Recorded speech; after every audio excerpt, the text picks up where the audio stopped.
to wrap up here with our last game. Speaking of talented goal scorers, we got Neymar still on deck. 2 p.m. match. It's Neymar's Brazil against Serbia, who's been getting some love here too, but Brazil is the betting favorite coming into this tournament. We both seem pretty confident they're going to put up some goals, and you're going right at Neymar here.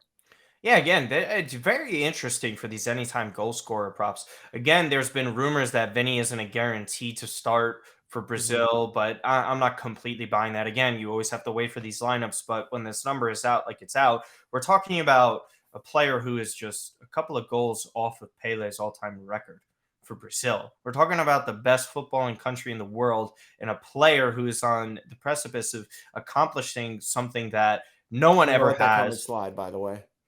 What happened? Best footballing country in the world. I'm going to let that one slide. You would slide? What? Who's better than Brazil at this point? Come on. Hey, listen, nobody. If we're going off World Cups and Copa Americas, there's nobody better than them. But still, at the same time, we're talking about Neymar and plus 120. It's a very similar situation to Cristiano Ronaldo. He's able to create. He's able to score. He's going to get there so often. And again, if the bookies are saying Brazil is just looking like a layup in this one, then wouldn't Neymar be involved in something like this? And again, Neymar to get a point. I know you love the points best as well. I was having trouble finding that. So I would have put in something like that. If you are able to get something like that, he's more than capable of grabbing an assist as well. I would highly suggest looking at something like that too. So don't just quote me on strictly the goal. But for me, that's something I love. And again, Serbia plus 600 is not a stupid bet, by the way. It's not audacious. I don't think they're going to win, but 600 is a pretty damn big number, especially seeing what we've seen so far. It's a big number for a talented team. And I mean, it goes to show. I mean, Brazil is, around the mid 200s, in terms of their favorites for points here.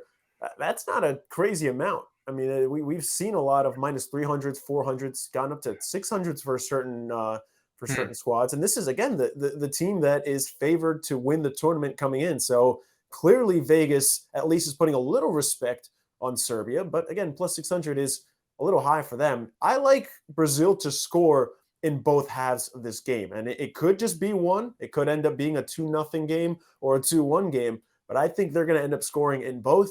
A couple things here. If you think it's going to be a lower scoring game, you think they'll score at least a couple times, you can have Neymar to register a point.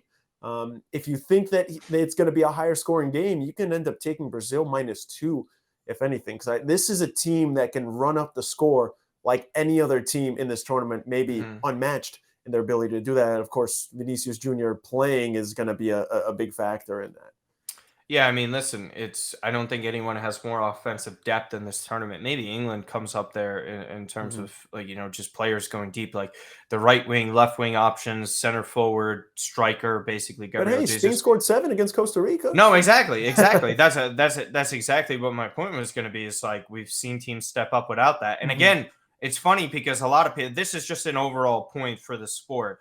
Many people are just so used to, in basketball, right, 20 years ago, who's the guy that gets the most points? It's the shooting guard. And then what happened? We end up seeing guys like Steph Curry. Agent Zero with Gilbert Arenas was really the first guy to do it. Now, how many times do we see wingers now turn into prolific goal scorers in soccer? And then on top of it, we see number 10s capable of scoring a ton of goals. Neymar, Messi, and Mbappe obviously on the wings. And now sometimes center forwards like Olivier Giroud and at times Gabriel Jesus for Arsenal. They're more of the distributing types that are capable of finishing. Everybody is so much more versatile in sports now in general, right? Like 7-footers in basketball are able to shoot, they're able to pass, they're able to rebound, they're able to do all the little things. The same applies for football and soccer as well. So when you think that you're married to strictly a striker being the top goal scorer, you look around, you see who's capable of actually finishing and creating, and it's everyone for Brazil. So again, with the depth, who's to say someone comes off the bench and makes an impact? We saw it with England too. So, both halves is definitely something to look at. Damn, you're still here? Good on you for making it to the end of this video. If you want to see the rest of this episode and more awesome content like The Drive with Jeff Feinberg, PGA Tour event, live golf event, does not matter, he has your best bets. Or how about if you need your NFL picks, The Huddle, Pam Maldonado, Pat Mayo, Ross Tucker, and Brian Matthews, your best bets, your best teasers, and everything you need to know that's going on in the NFL. Week in and week out, those are the places to be. Make sure you're subscribing on our social channels to know about our next giveaway. Like for November, $500 on us. All you have to do is subscribe on YouTube to get one entry, and if you want to comment on any recent video, tell us how you spend those $500 and you're automatically entered for a second entry. So get it done and let us help you make some money.